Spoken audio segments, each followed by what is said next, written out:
Ladies and gentlemen, it is Wednesday, and this Wednesday just feels a little bit different with all the new additions to this Bulls roster, and hopefully even some more to come. I'm coming out with this hot takes video a little later in the day than usual, and that's because I was hoping we would be getting some more news coming in on free agency and didn't want some of these takes to be dated. But enough of waiting, let's go through some of these. So if you're new to the channel, which we've had a lot of new subscribers recently, so if you're new, first of all, welcome and happy to have you. But every Wednesday, I feature and react to your Bulls hot takes, so feel free to leave any takes that you have in the comments on this video, or in any video for that matters. I just might include it for next week's hot takes. But with that out of the way, let's get into the takes. So what's going on, everyone? You're listening to Bulls Central here. Hope you're all doing well. Let's get us kicked off with our first take, which comes to us from Wade Reynolds. Bulls keep Lauri in restricted free agent by getting him with a qualifying offer, and he does well off the bench with the new roster that Arturas has constructed. So bear in mind, at the time of this recording anyway, Lauri is still with the Chicago Bulls.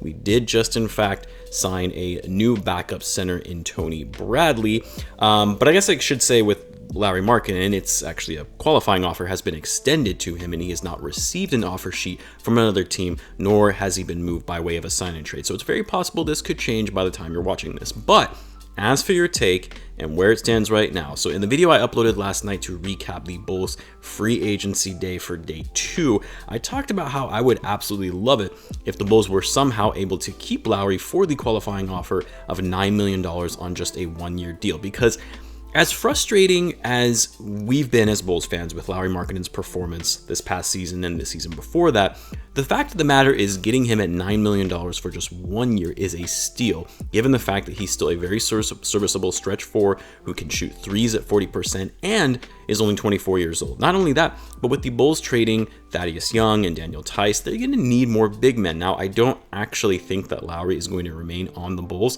and I think that we'll likely bring in other big men in addition to Tony Bradley that just happened, really to fill out this roster. But as it relates to your take, I would love for this to happen because I agree with you. It's very possible that with this new roster, who actually have playmaking guards who know how to run an offense, and both Lonzo and even DeRozan may actually be able to help revitalize Lauri's career and utilize him to his strengths. Do I think that it's going to happen? No. To be honest, I wouldn't be surprised if by the time you're all watching this, we have some news on Lauri being moved. But if it did happen, I wouldn't mind it at all. Next up, we've got Justin Connor. With so many guards on the team, the Bulls trade Coby White for big man depth. So it's an interesting take because I've said it before. This roster, with the additions of Lonzo, DeRozan, and Ayo, it is a very heavy guard team with the guys like Thaddeus and Tice out. Yeah, they're going to need to address their lack of big man depth with really just Vucevic and Simonovic and now Bradley, if we presume that Lauri is going to be on the move. Now, the challenge with trading Coby is really twofold in my opinion. One is that he just injured his shoulder and will be out for some time, which includes the beginning of the season. With the fact that he's going to be out for a while, it's not necessarily a problem, but it's the potential long-term impact of his shoulder injury and whether that will actually impact his game going forward. So for that reason, his trade value isn't going to be that high. The other reason this is challenging is because although yes, Coby is a bit of the odd man out here, it may not be the best decision to move on from him given he's still young, has upside potential, being only 21 years old, and has shown to be an effective scorer. And does it make sense to trade a young player when his trade value is low right now? So to your take, yes, it is possible that the Bulls could make a move like this because the Bulls are going to need some more front court depth, but you could also probably get that by way of trading Coby or someone else. But you're also probably not going to get the best value for someone like Coby given he's injured right now. Next, and this one is actually related to the first two, we've got Diaz, and this is from the Discord, which by the way, for those who are new to the channel, you can join the Bulls Central Discord. Link to that is in the description. You can leave your hot takes there as well. But the take is we should trade Lauri, Coby White, and Troy Brown Jr. for Siakam, plus another role player. So this trade isn't too far off. I feel like most trade proposals I see when it comes to your guys' hot takes are always just way too unrealistic, but this one isn't bad. Now, I do think the Raptors, they probably wouldn't go for this, but it's not completely dismissible because for the Raptors, Siakam has been still a great player, but not the player that we saw when he had Kawhi Leonard next to him. And so his trade value isn't as high as it used to be, and if in fact the Raptors are looking to blow up their team, given they had a disappointing season but were able to get the number 4 pick, it's certainly possible they might be looking for trades for Siakam. So a sign and trade for Lauri gives them some needed shooting. Coby White also gives them a guard to put alongside Van Vliet, especially since the Raptors just lost Lauri, and then also a solid wing defender, and a young wing upside potential too in Troy Brown Jr. So this is a pretty good trade package for someone like Pascal Siakam, and of course Siakam would be phenomenal for the Bulls since it gives them an added front court player who is a solid two-way player. I think my only concern with this is it likely means less minutes for Patrick Williams since Siakam would likely start at the 4, and you don't want to impede Patrick's development going into his second season in the league. The other thing is Siakam is on a very large contract, so I don't even know if it's something that the Bulls could potentially afford. Next up, we've got Suhit GS, and I believe this was actually the winner of our last giveaway, which was the signed Noah photo for predicting who would be the Bulls' first free agency signing, so congrats on winning that. But your take is the Bulls will finish this coming season as the 6th seed, but will make it to the Eastern Conference Finals. So I really hope that with the Bulls, with the way that they've just landed DeRozan, they would finish better than just the 6th seed. I know the East has gotten better and is much more competitive than it used to be, but for the additions that they had and the fact that even those additions aside, we still had Lavine and Vucevic, you would have had to hope that this is a top 4, if not a top 4 team in the East with those 4 main guys. And really anything less than that would be a disappointment in my opinion. Now, as for your second take, they'll make it to the Eastern Conference Finals. I like the optimism. I guess it's always possible. I mean, really, you never know in today's NBA when you had to, look at a team like the Suns going from being a lottery team all the way to the finals, or even the Hawks for that matter, going to the Eastern Conference Finals this year. But I think for a team that quite frankly has limited playoff experience, because Lavine and Lonzo have never been to the playoffs, Vucevic hasn't had any deep playoff runs, and even DeRozan hasn't had the best playoff track record, I think they'll be a little hard-pressed to make the Eastern Conference Finals, at least in this first season with the new roster. Not saying that it won't ever happen in the near future, but I think in the first season with limited experience, it's going to be challenging. Next up, we've got Christy Eilers. Zach LaVine gets into the MVP conversation within the next 2 seasons. I mean, it's certainly possible, but I think, one thing we have to realize now is that by the Bulls adding DeRozan, who is another guy who averaged over 20 points per game, just like Vucevic, they're likely going to see LaVine's scoring numbers go down a bit because the ball is going to be a little more evenly distributed on offense as it should be.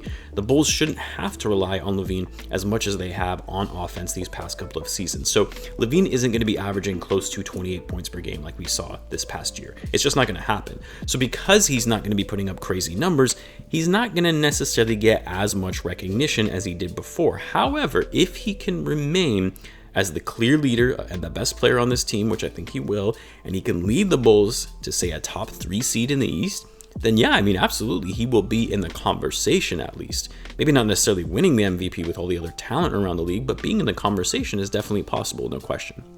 Next up, we've got Familio Experience. Lonzo will be an all-star at some point in a Bulls uniform. The Bulls will have one of the best benches in the NBA next year. So 2 hot takes in one. I like it. Well, let me start with this first one. So Lonzo will be an all-star in a Bulls uniform, which, like I said, you didn't specify. I like that you didn't specify that he would be an all-star this upcoming season because I do think that is a bit of a stretch. Lonzo, at least from what we saw last season, which was an improved year for him, is still a long ways away from being an all-star. However, he's only 23, and if in fact he can continue to improve his game, and if the Bulls show significant improvement as a result of that success, then yeah, I could definitely see him making an all-star selection. He does have to get better though, like where Lonzo is at right now, and if he stays on par with that, that's not all-star worthy. As for your second take though, the Bulls having one of the best benches in the NBA, at least as things stand right now, you would potentially have Coby White, Ayo, Troy Brown Jr., Lauri Markkanen, Marko Simonovic, potentially Devon Dotson and Javonte Green if they accept the Bulls' qualifying offers. And then now, of course, the most recent acquisition in Tony Bradley at center.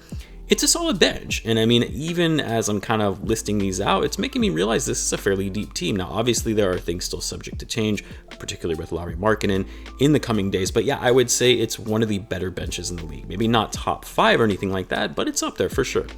Next up, we've got Junior the Kid. Re-signed Denzel Valentine as a backup small forward. No. And I really hope that was a joke. No, Denzel will not be returning to the Bulls. I can guarantee you that. Next up, we've got Ryan M. The Bulls should trade for Bagley.